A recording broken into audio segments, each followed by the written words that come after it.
Good afternoon and welcome back to Downing Street for the daily coronavirus briefing. I'm joined by the Chief Nursing Officer, Ruth and the Deputy Chief Medical Officer, Jonathan Van-Tam. Our plan is to protect life and to protect the NHS, both by slowing the spread of this virus to flatten the curve and by ensuring that the NHS always has more capacity to provide the critical care for those in need. Now, this is a national effort, and every single person in this country can play their part in this plan. This Easter will be another test of the nation's resolve. It's a time of year when people normally come together, but however warm the weather, however tempting your local beach or park, we need everyone to stay at home. Because in hospitals across the country, NHS staff are battling day and night to keep desperately sick people breathing. And they need you to stay at home. I'm very happy to report that the Prime Minister's condition continues to improve. He wants to personally thank the whole clinical team at St Thomas's for the incredible care that he's received. His thoughts are with all of those who've been affected by this terrible disease. The NHS is there for all of us in this country, and I know our amazing NHS staff have given the Prime Minister the very best care possible, in the same way that they would give every single person in this country the very best care possible. One of the things that makes me proud of this country is that it doesn't matter who you are, the NHS is always there to care for you. Before updating you on our plan, I want to share the latest data from the ongoing monitoring and testing programme. Yesterday, I'm glad to report that 19,116 tests were carried out across Great Britain. 5,706 tested positive. The number of people currently in hospital with coronavirus symptoms is 19,304. Of those who've contracted the virus, 8,958 have sadly died, an increase of 980 since yesterday. We never forget that behind this number, behind each one is a name, a loss, and a family that'll never be the same again. And we all share a responsibility to tackle this virus, first and foremost, by staying at home. Now, earlier this month, I outlined our 5-pillar testing strategy, and I'm glad to report a very positive response to setting out the goal of 100,000 tests a day by the end of the month. I can announce today that we have capacity for all key social care staff and NHS staff who need to be tested to get those tests. To deliver this, in addition to the testing being done in NHS hospitals, we've now opened 15 drive-through testing centres, including in Glasgow, Cardiff, Belfast, Nottingham, Plymouth, Leeds and London and other places. The UK life sciences industry is also answering our call to arms. Yesterday I opened our first of our 3 Lighthouse mega labs in Milton Keynes. 2 more are on track in Cheshire and in Glasgow, and AstraZeneca and GSK, 2 of the biggest pharmaceutical companies in the world, are opening another in Cambridge. And I want to thank the team and all the volunteers who are working night and day to make this happen. Today, I want to address what we're doing to make sure that we have enough PPE, protective equipment, and to make sure that it gets to the right people. The goal I've set is that everyone working in a critical role must get the PPE that they need. NHS and care staff protect us every day. While we're safe at home, they go off to work to care for us. We owe it to them to get them the kit they need to protect themselves. I want to be frank about the challenges our plan is designed to overcome. First, there is a huge international demand for PPE and a global squeeze on supply. Compounding this, some countries have placed export bans and other restrictions on PPE as they look to secure their domestic needs. Next, there's high demand for PPE from within the UK. So everyone should use this equipment, use the equipment they clinically need in line with the guidelines, no more and no less. Then, of course, there's the challenge of distribution. The sheer quantity and type of PPE needed has radically changed because of coronavirus. Many parts of the NHS and social care have never had to rely on weekly PPE deliveries before. In normal times, the NHS supply chain for protective equipment supplies 233 hospital trusts. Right now, 58,000 separate health and care providers need PPE. So we've had to create a whole new logistics network, essentially from scratch. All of these challenges around supply, around usage and distribution are being overcome. And I want to take a moment to set out in detail how. Today we're publishing our PPE plan. It has 3 strands. Strand 1 is about guidance, being clear who needs PPE, when they need it, and who does not. There's enough PPE to go round, but only if it's used in line with our guidance. We need everyone to treat PPE like the precious resource that it is. That means only using it when there's a clinical need and not using more than is needed. Last week, following extensive consultation with the Medical Royal Colleges, all 4 UK governments published updated guidance for what PPE to use in what circumstances. The new guidance included the clinical advice that many items of PPE can be used for a whole session, not be changed after treating each individual patient. Everyone is still protected, but there's enough PPE to go round. The guidance is also clear where PPE is not needed.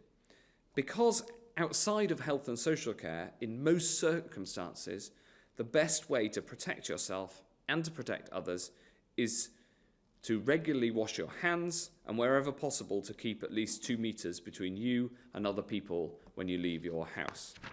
And of course, the most important way to protect yourself is to stay at home, because a front door is better than any face mask. The second strand of our PPE plan is about distribution, making sure that anyone who needs PPE can get it and at the right time. This is a Herculean logistical effort. We've brought together the NHS, private industry, and the army, in fact the armed forces, to create a giant PPE distribution network on an unprecedented scale. That network is now delivering daily to our frontline heroes, quite literally. Since the start of the outbreak, we've now delivered over 742 million pieces of PPE to the front line. This includes 161 million masks, 127 million aprons, 1 million gowns, and 345 million pairs of gloves. These have reached hospitals, ambulance trusts, GP settings, social care, hospices, and community pharmacies. We've also set up a 24/7 hotline for any providers experiencing supply problems. And crucially, every NHS hospital has received a delivery of critical PPE once every 72 hours, and over the next week, we're making that daily. This week, we've arranged a priority drop of 30 million items of PPE to the local resilience forums. The LRFs are in turn delivering to social care and others according to local need. And in the coming weeks, we'll be scaling up our PPE delivery systems still further. I can announce that over the next 3 weeks, we're rolling out an online portal allowing primary care and social care a system so that they can request PPE from a central inventory. And this will mean that we can track demand in real time and deliver according to need. This Herculean effort of enormous operational complexity to get the right piece of equipment to the right person at the right moment, I pay tribute to the enormous efforts of all those who are making it happen. We will do everything we possibly can to keep improving this, but I want to take a moment also to say thank you to all those involved. The third strand is about the future supply, which is making sure that we've got enough PPE to see us through the crisis. We're using up PPE on an unprecedented scale, so we're constantly buying more from abroad and now making it at home. Our PPE sourcing unit is securing new supply lines from across the world, ensuring that what we buy meets rigorous standards. And this includes teams from the Foreign Office, the Department for International Trade, out in the Far East especially, buying directly from manufacturers, and teams in Whitehall focused on rapid freight operations to get it here. We've published the standards that we'll buy against, along with our global shopping list. And it's also about ramping up domestic production as well. Going into the crisis, we did not have a major domestic PPE manufacturing industry. So, like with ventilators and with testing, we're creating one. Many businesses have generously come forward with offers to turn over their production lines as part of this national effort. In particular, I want to thank Burberry with their offers of gowns, Rolls-Royce and McLaren, who are creating visors, Ineos and Diageo, who are producing hand sanitizer. We're talking to many others, and we want more to step up to the plate. So if you've got production facilities and you can meet our published technical specifications, we want to hear from you so that we can make this kit here in Britain that'll keep people safe. This is our comprehensive PPE plan to protect the people who protect us, to make sure they have the kit they need to do their job safely and with confidence. But I want to finish by saying this. Even if you're not directly involved in the NHS, in the PPE supply chain, in testing, or as a key worker, there is something that every one of us can do to play your part in the national effort. Stay at home, because spreading the virus today risks lives tomorrow, and it increases pressure on those who work in the NHS. Do it for them. Do it for the people who you love. The more we all follow the rules, the faster we can lift these restrictions and get back towards normal life. Thank you to all those of you who are already doing your bit as part of our national effort. Stay well, stay at home, protect the NHS, and save lives. I'm now going to hand over to Chief Nursing Officer Ruth May. Thank you very much, Secretary of State. First, I'd like to offer my personal wishes to the Prime Minister in his speedy recovery. But this bank holiday is like no other that I can remember. At Easter, we're normally looking forward to catching up with friends, seeing our families from across our country. But at the moment, we're asking you to stay home. It's not possible to do that this year, and I know that is difficult. Staying at home is saving lives. The actions that you take this weekend will have consequences. By staying at home, you will help us. I want you to remember the sacrifices that others are making. The nurses, the doctors, the physios, the HCAs, the countless many others are not at home this weekend because they're working in our hospital, in our social care setting, saving patients' lives. I want to offer my sincere thanks to each and every one of our NHS and social care staff for what you are doing round the clock. And I also want to offer my thanks on behalf of the NHS staff to all of those key workers who have allowed us to keep working. Teachers, childcare, supermarket workers and others. You are helping me stay at work and others stay at work like me. You may have seen some TV coverage this week about what's happening in our hospitals. Dedicated, skilled, professional NHS staff calmly dealing with the mounting numbers of patients with coronavirus. They are frank about the toll it takes, both physical and emotional. And of course, nurses, healthcare assistants, midwives and other NHS staff are now among the victims of this coronavirus. Some have lost their lives. The loss of our own, however they have contracted the virus, is heartbreaking. The NHS is a family and we feel their loss deeply. I'd like to offer my sincere condolences to the family, the friends and the colleagues of every member of NHS staff who have died in the recent weeks. Every single person in this country can help our nurses and our NHS staff.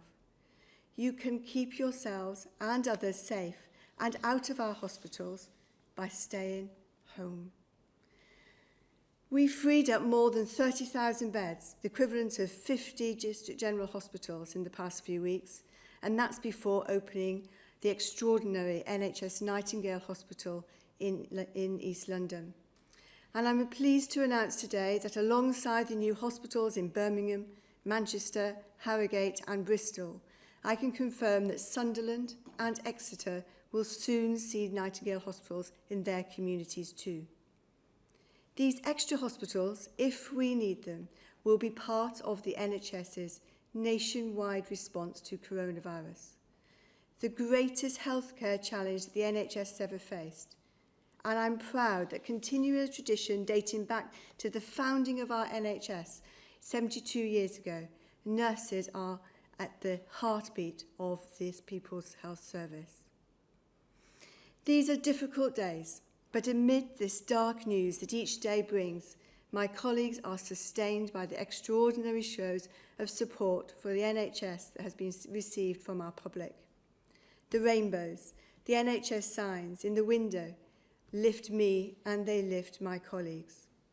I'd never thought to see people across this country clapping and showing your thanks every Thursday. It means a great deal to me and my colleagues, more than I can say. But there is one thing. There is no doubt that the single greatest thing you can do to say thank you to our NHS and social care staff is for people to follow the advice. This is a long weekend. We need you to stay at home and stay safe. Thank you. I'll now ask Professor Van-Tam to take us through the slides and the data that we publish every day. Thank you, Secretary of State. May I have the next slide, please? Okay, so you'll recall that 1 week ago I presented some data to you on transport use and how that had changed over time as the public had followed our social distancing advice. And I'm pleased to report to you today, you can see on the slide, that in the week that has passed since I last stood at this podium, the trend has continued that use of various forms of public transport have all stayed at low levels. I can't tell you how important it is that you just keep going with this. This is not over. When I move on to the next slide, you'll see it's not over. We have to keep pushing as a nation to maintain our social distancing. We have to take the pain now to make the gain in a few weeks' time. Next slide, please. So this is a slide which shows you from the 16th of March on the left through to the 10th of April on the right, new UK cases. And these are based on the day on which the laboratory test was completed. So, of course, there is a little variation there between when the test was taken and the test was completed. But nevertheless, you can easily see the broad trend that we have been in an increase phase, and now we are at a point where we're at a high level and the numbers are varying day by day, but they're at this high level. We are in a dangerous phase still, and I need to reinforce that again to you, that this is not over. Next slide, please. If you look at people diagnosed with COVID-19 who are now occupying hospital beds in Great Britain, you can see that again over the period of the slide from 20th of March through to the 9th of April, there has been a steady increase. But possibly you can see that the curve is bending. It's impossible to say that we have peaked. London has gone down in the last day, but the North East and Yorkshire have gone up. However, I suggest to you that the curve is beginning to bend and that your hard work is beginning to pay off. But again, I say, this is just not over. It needs to continue. Next slide, please.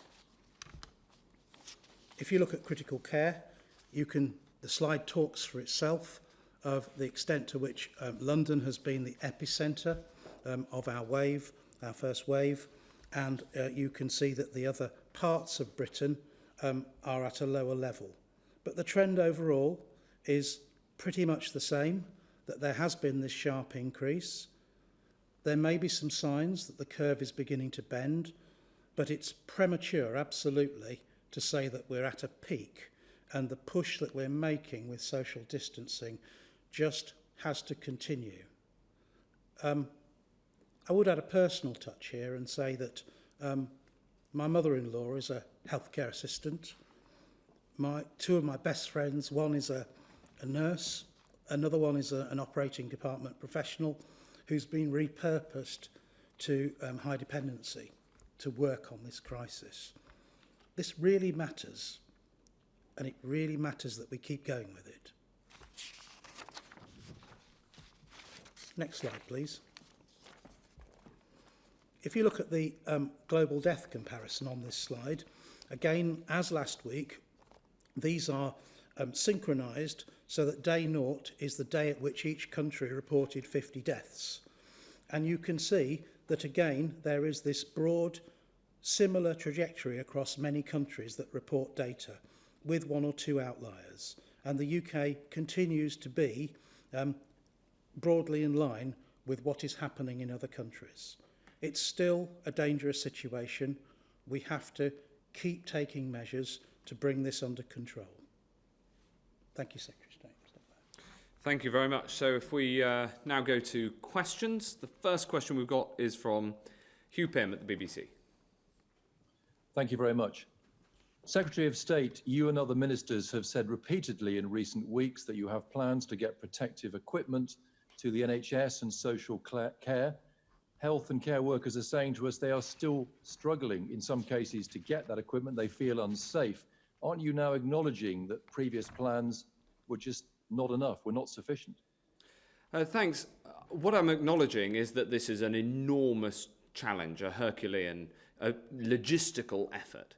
We've so far delivered 742 million pieces of protective equipment, but it is a task that needs a constant effort because of the 1.4 million people who work in the NHS and the over 2 million people who work in social care, using PPE has gone from being something that happens in a relatively small way to right across the board.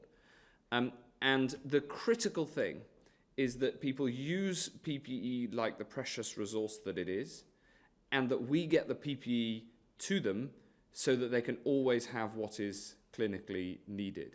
Now, of course, I listen to the concerns that are raised with me, and what I can tell you is that the team who are trying to deliver on this have themselves put in an enormous effort.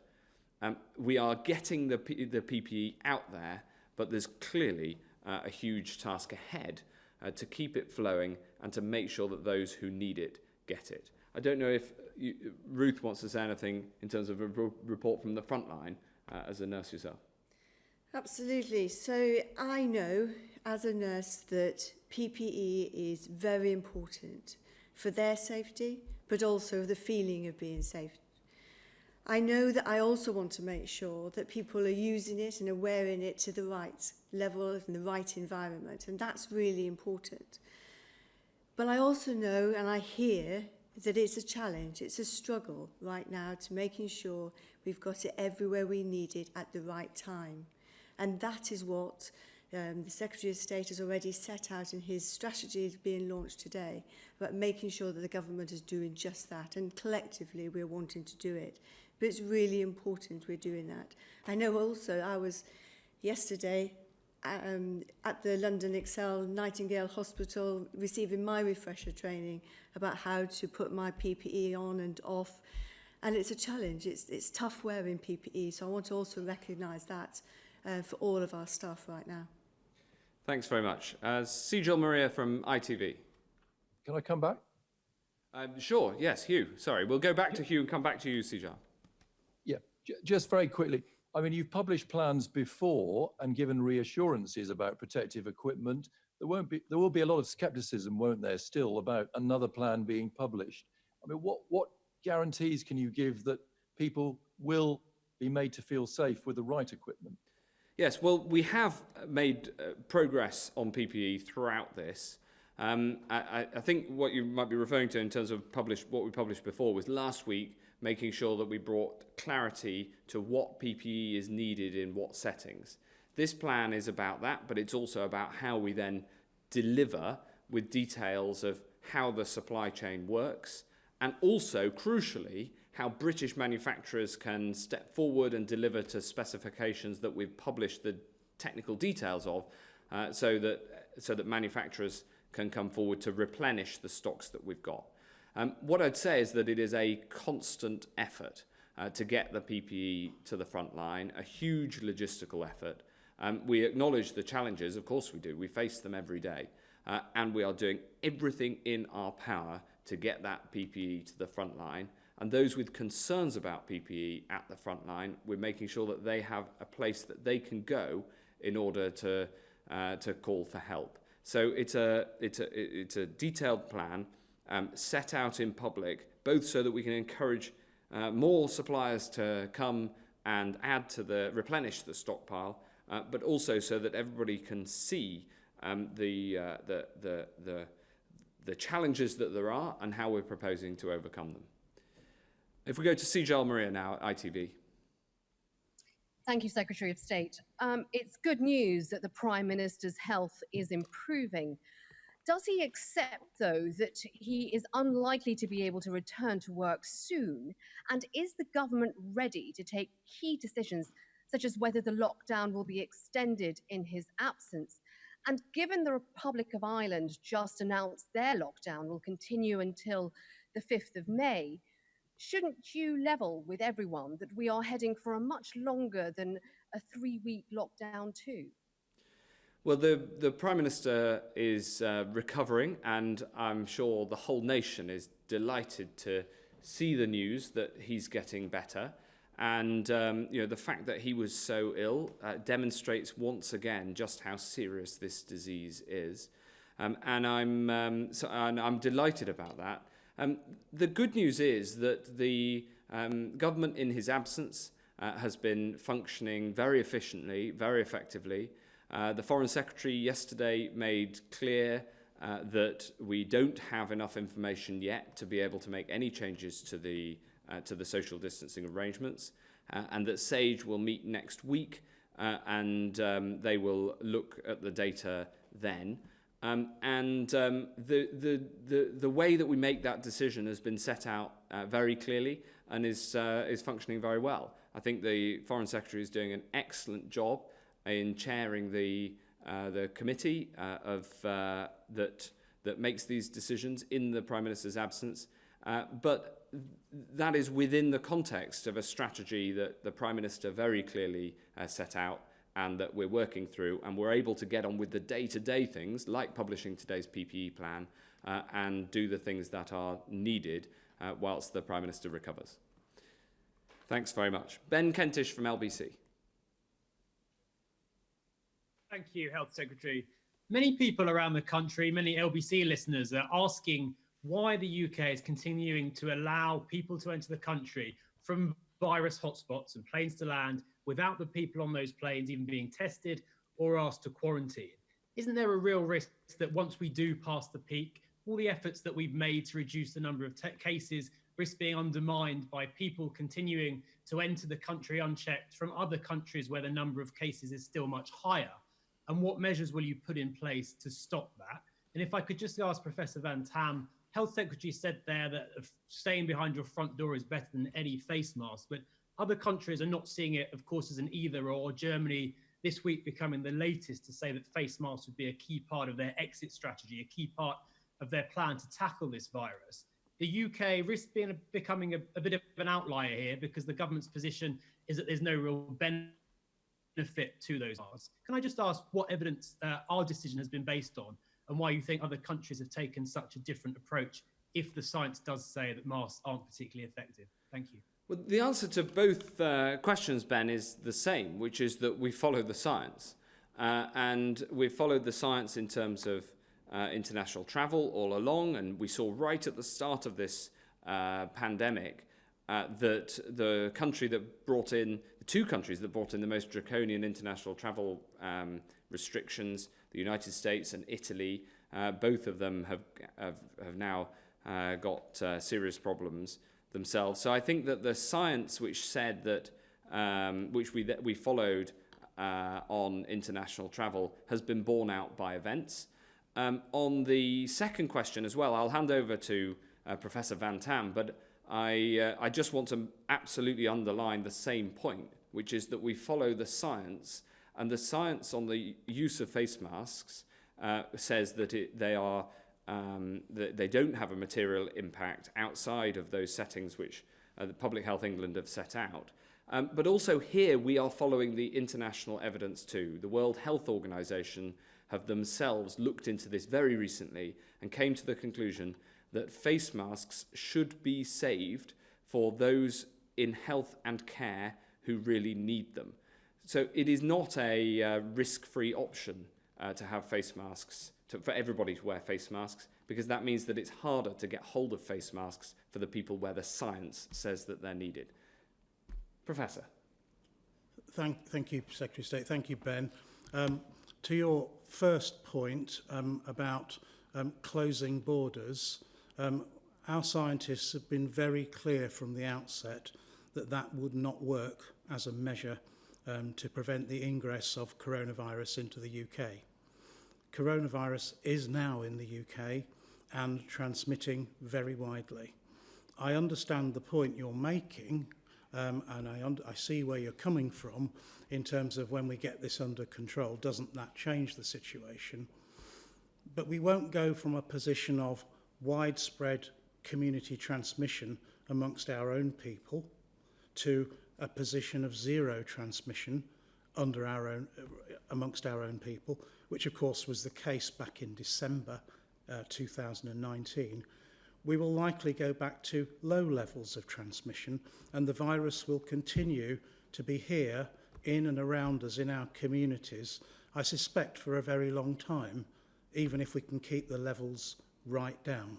So from that perspective, I hope that adds a bit of sense to the context of the question around travel. Now, in terms of face masks and general wearing of them by the public, I do know that this is a very vexed and very emotive issue with citizens all around the world, frankly. And we have kept this under very careful and repetitive scientific review. Our expert advisory committee, NERVTAG, met again this week to consider all of these matters. And we do remain convinced that there just isn't the evidence base to support general mask wearing use by the public. You've probably seen the paper that was released 4 days ago on BioRxiv by Paul Hunter's team from the University of East Anglia. They have been through all of that evidence again. We have looked at all of that evidence in that paper again, and it remains the case that we do not see, at this point, a persuasive argument for general mask wearing by the public. But I want to assure you personally, and of course, those who are listening in, that we will keep the science evidence under review. And we are going to be guided by the science, and if the science evidence changes, then we will change. Thanks very much. Charlotte at Talk Radio.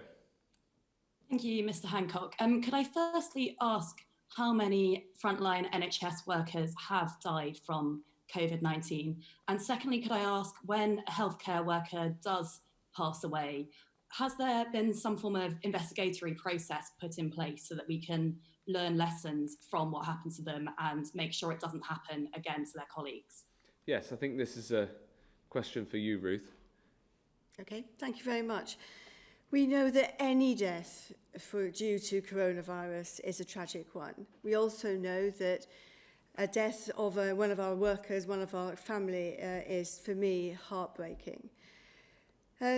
We do have numbers of people that have died, whether they're nurses, midwives, healthcare assistants, doctors.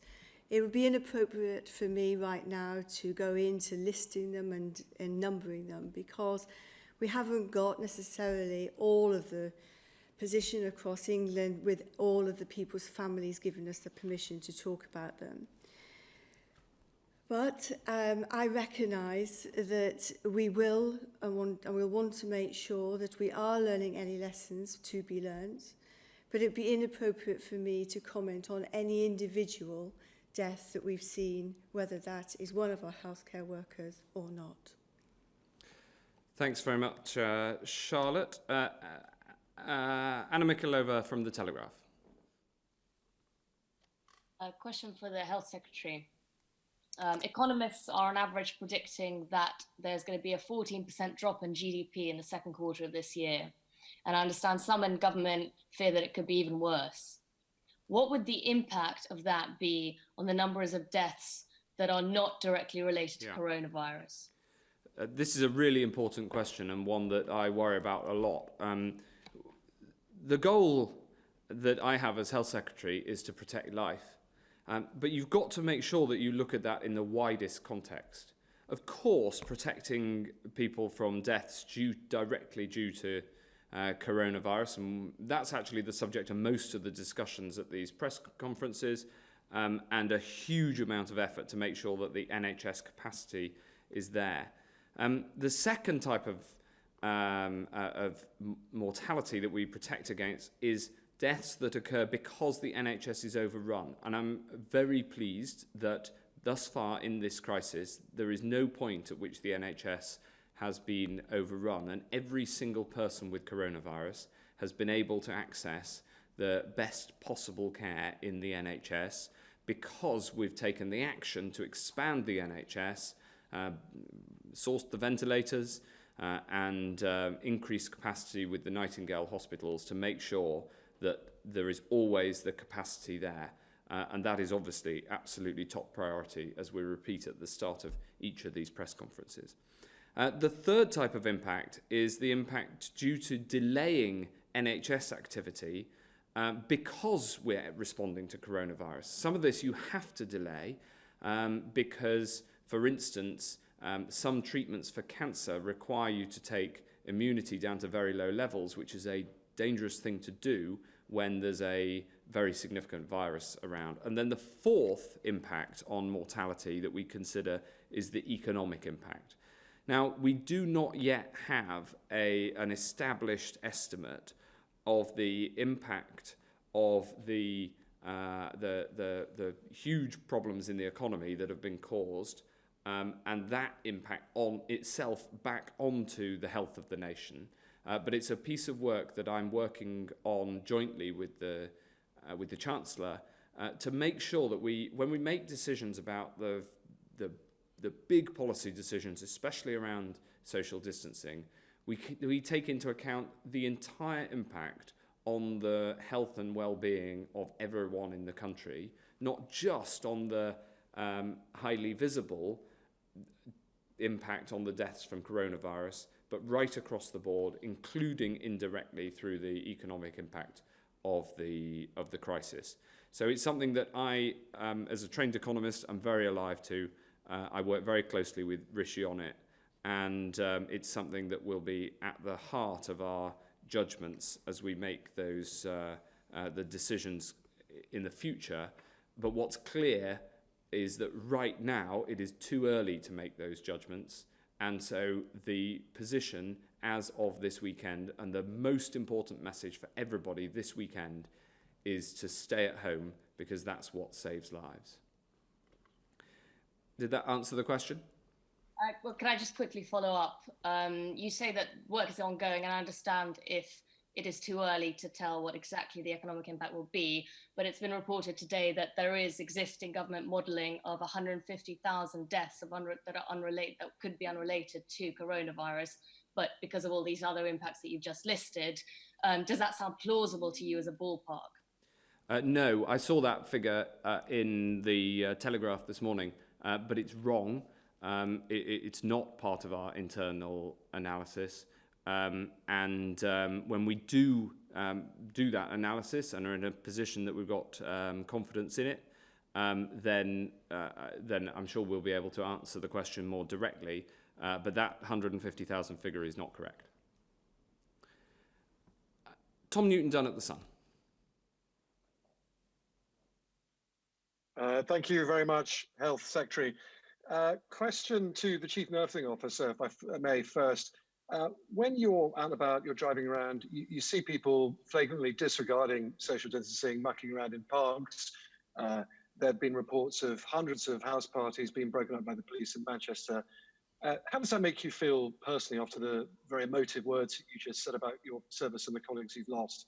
And a question to the Deputy CMO, if I might. Obviously, it's too early to start talking about relaxing the lockdown and restrictions because you don't have the data set. But when the time does come for that in weeks in advance, maybe, what are the sort of numeric targets you would consider happy for case loads in hospitals, admissions, overall fatality rates, whatever it might be? What's the level we have to get down to before you're happy to advise the government that it's now time to start thinking about relaxing them? Can you give the British people some sort of target they can look out for sometime in the future? I'll ask, obviously, Ruth to answer the first and Professor Van-Tam to answer the second. But just before I do, I just want to correct something in the premise of the second question, which is that it's not that we don't yet have data. It's that the information that we do have so far shows that we're not there yet. It's because if you look at the curves, whilst they are flattening, they're not flattening far enough to be able to make any changes, and that's what SAGE will look at again next week. So just it's an important nuance in the way that the question was put. But I'll ask JVT to answer it if you're happy with that marginally reframed question. Ruth. So, Tom, it's very, very frustrating. It's personally frustrating to see people clearly not doing social distancing and clearly coming out in large groups. I was only on the way here, going over Westminster Bridge, seeing a whole horde of cyclists coming together. It is enormously frustrating. And the reason that is frustrating is because there's also still occasions where my colleagues are getting abuse from their neighbours for driving off to work. So Sam, a nurse in a mental health organisation in east of England, had grief from her neighbours because she was travelling to work. Our nurses, our healthcare staff need to be able to get to work. It's right and proper they do. But my ask of everybody, please stay at home, save lives and protect my staff. Thanks very much. Professor. Thank you, Secretary of State. So Tom, thank you for the question. I completely understand that everyone wants a number or a figure or something that they can say, can I look out for this? Will that then begin to tell me that we're finally beating this for real, for good, in this wave, if you see what I mean? That advice, unfortunately, is complicated. It will come from SAGE, from the Scientific Advisory Group for Emergencies, and it will be based upon looking at the number of tests that are positive, that are coming through the system. It will be based upon the number of new hospital admissions with confirmed coronavirus. It will be based upon the number of people going to ICU and the number of deaths. All of those indicators will need to be taken into account to give us a proper, reliable picture that things are definitely on the downturn and that we feel confident that it is consistently now the case. And you've seen on the figures I've shown today with new cases, the figures are kind of bouncing around a bit, and that's entirely normal. That is random variation that you get with any biological phenomenon, any disease phenomenon involving humans. And much as I'm itching to give you one thing you can go on and say, this is the signal that we're looking for, then I just can't. It is just too soon, and it is a more complicated judgment than that, based on a number of indicators. Thank you very much. Does that satisfy you, Tom? Just a very, very quick follow-up. I completely accept Mr. Van-Tam's point. Can you, in which case, just define what we mean or what you mean by the peak? Because obviously there's weeks apart from hospital admissions and cases to fatalities. What exactly is the peak, and how do we know when the peak is passed? Right. So in terms of the indicators I've given you, this whole concept is a bit like a hose pipe in your garden with a tap at one end, and when you turn that tap off, water still comes out the hose pipe for a few seconds before it dies down. And so it is with the indicators here. There are people being infected with coronavirus today. They will develop their symptoms at some point over the next 2 weeks.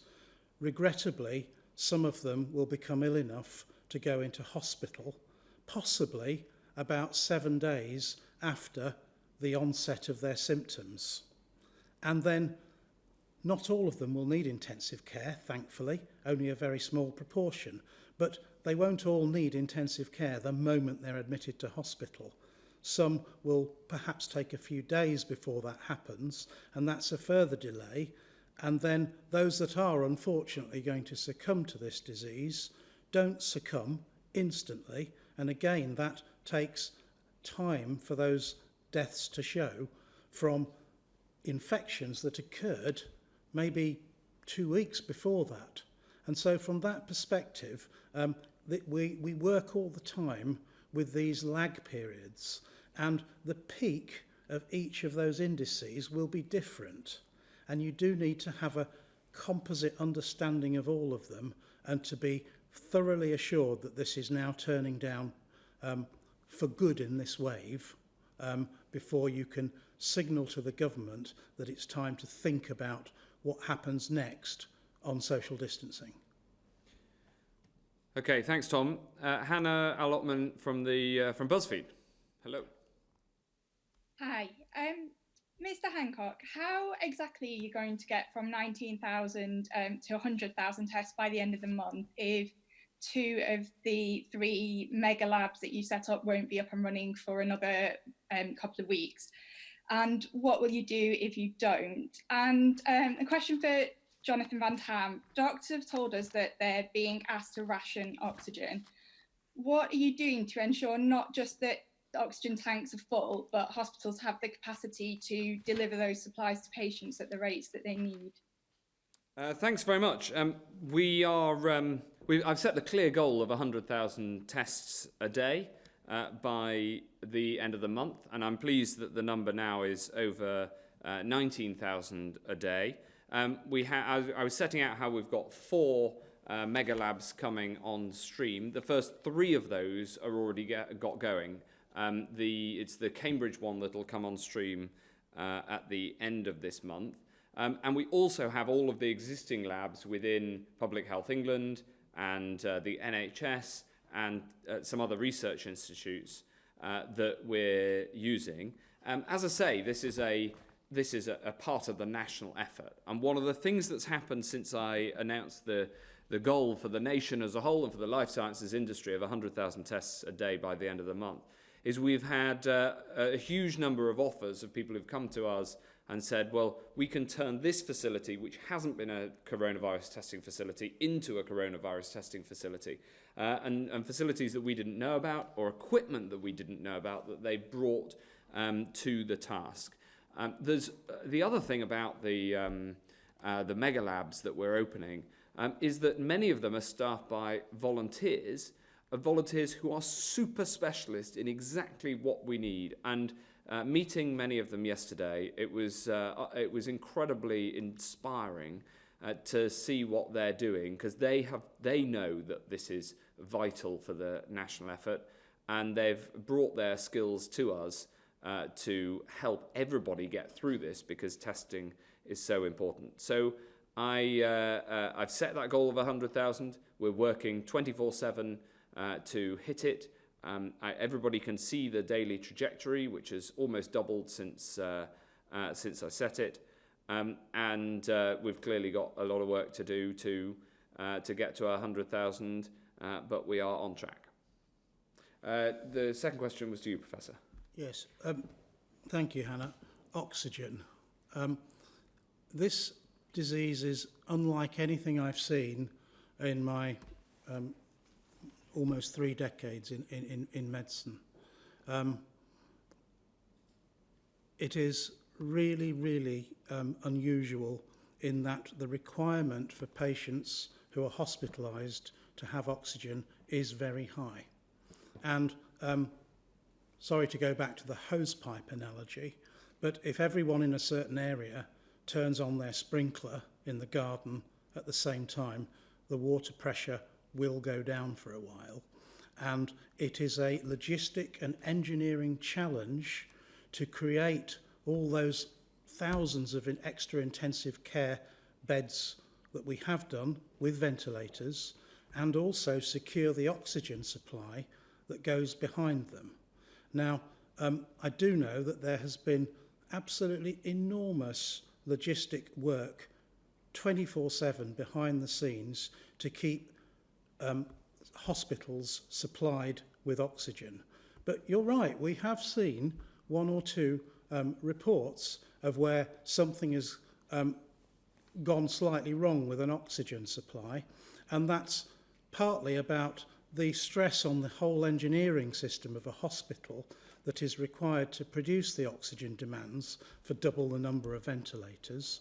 And we have to learn as we go along, and our engineers have to adapt. And you are going to see these isolated incidents, and we'll learn from them. But oxygen supply, you're right to flag it, it's an unprecedented demand with this virus. You might have been referring to the challenges that we had in Watford last weekend in the question. I don't know if there was more detail you wanted to ask about. Specifically to our own story, we spoke to doctors across the country who said they were concerned by things that they were being told, such as that they may not be able to give oxygen to palliative care patients. And when we spoke to the BMA, they said they were really concerned by those reports, and it's something that the government should be taking seriously. Okay, so the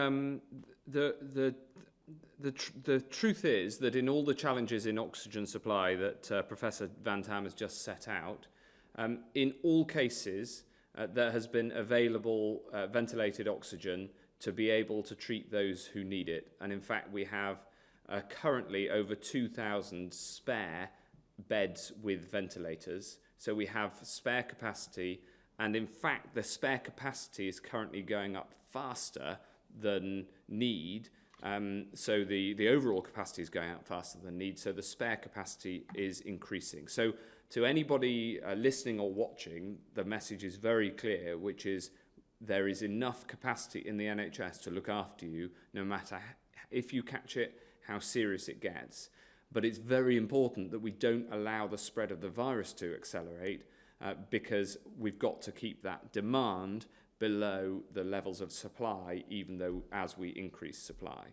On the point about whether an individual patient should be put onto a ventilator, that is a different question. It's not about the capacity, it's not about the availability of beds, it's about a clinical judgment for each and every person. And that should never be made on a blanket basis. It should always be made on the basis of advice of clinicians as to what is in the best interests of the patient. And it's something that came up, I think, last time Ruth and I were on this at this press conference, and we talked about it with respect to do not resuscitate notices, which are a standard part of any healthcare system.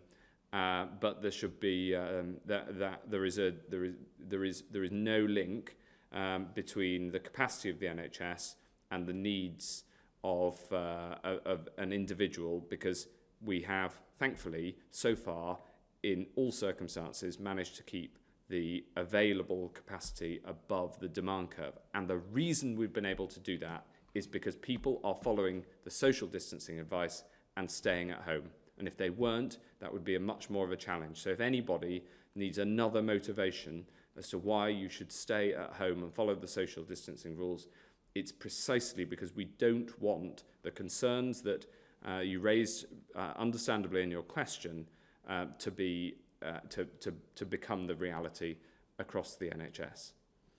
I don't know whether you've got anything else to add, Ruth? You're absolutely right, Secretary of State. Clinicians from all sorts of backgrounds are making those decisions all of the time. Even when patients are not in intensive care, people are needing oxygen, and clinicians are doing that day in, day out. They'll make sure that if a patient, a person at home, wherever they are, if they need to have oxygen, clinicians will be needing to do that, and they will. Thanks very much. Dave West from the Health Service Journal. Hi, Dave.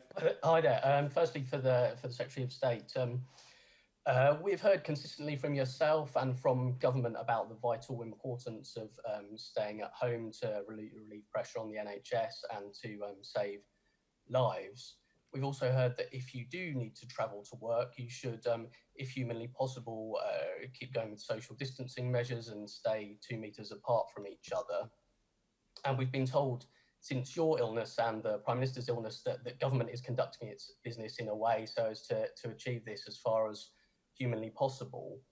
Yet we've learned that a number of times in recent days, you've continued to hold meetings yourself in your office with between 10 and 20 senior officials and their assistants, clearly not able to observe those rules of staying 2 meters apart and not working from home.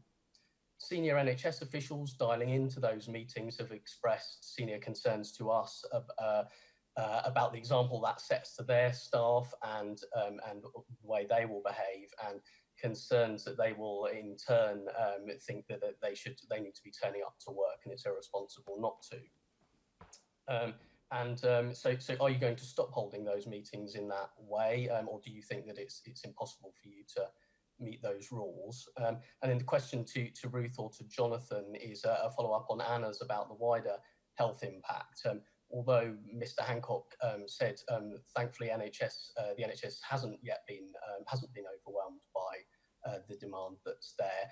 There are many people choosing not to come to accident and emergency, even when they have serious health complaints, and it's much harder to get an ambulance call out, for example, much longer waits, and as well as on top of the care that's having to be cancelled. So there obviously is an impact on healthcare, and I wondered your view, Jonathan or Ruth, about whether you agree with professionals in the NHS who are concerned that there could be a rebound effect over the next few weeks or month, which could be quite a substantial and sharp effect of follow-up demand, many people seeking and needing access to healthcare services over that period.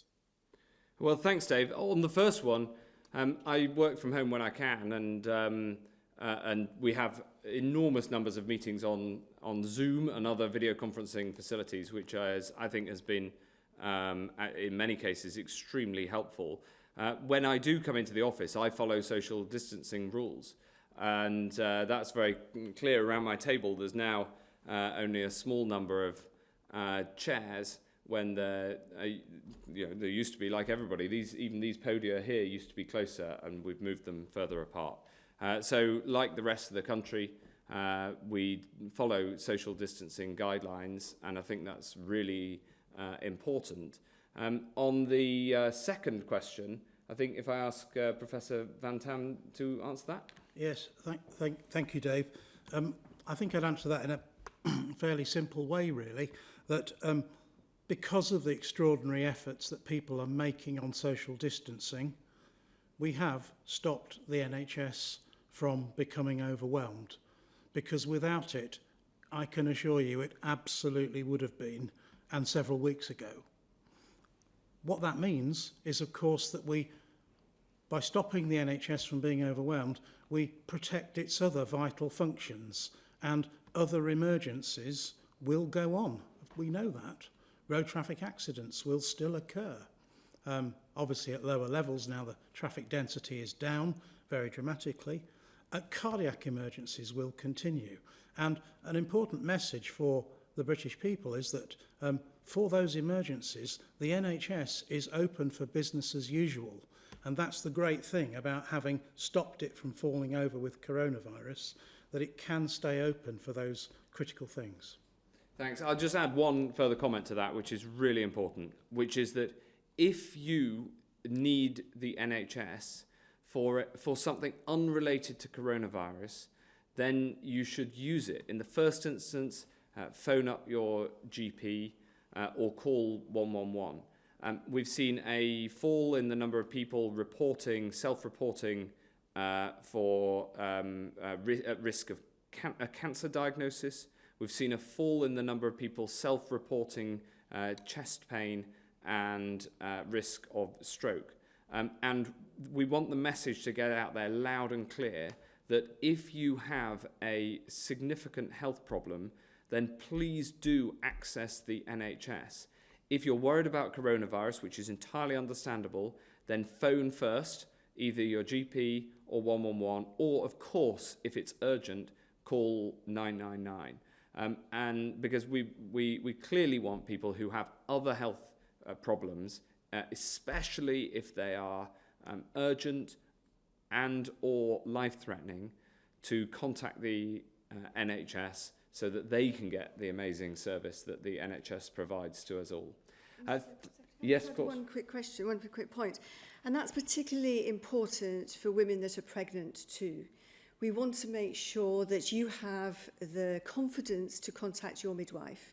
If your fetal movements are less than they were, please contact your midwives, because those are really important.